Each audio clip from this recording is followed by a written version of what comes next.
na ngeen wéy di abonné fii ci Darou Motivation di abonné bés cloche notification bi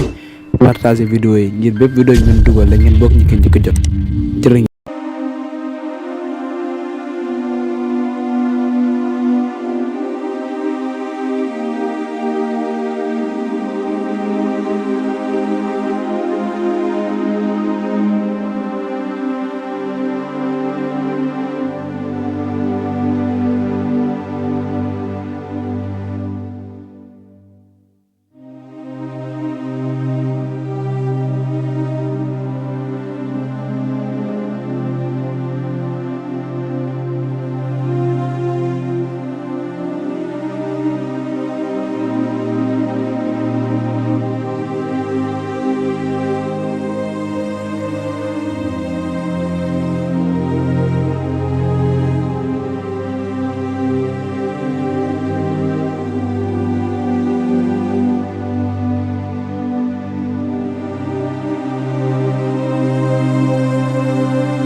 na ngeen wéy di abonné fii ci Darou Motivation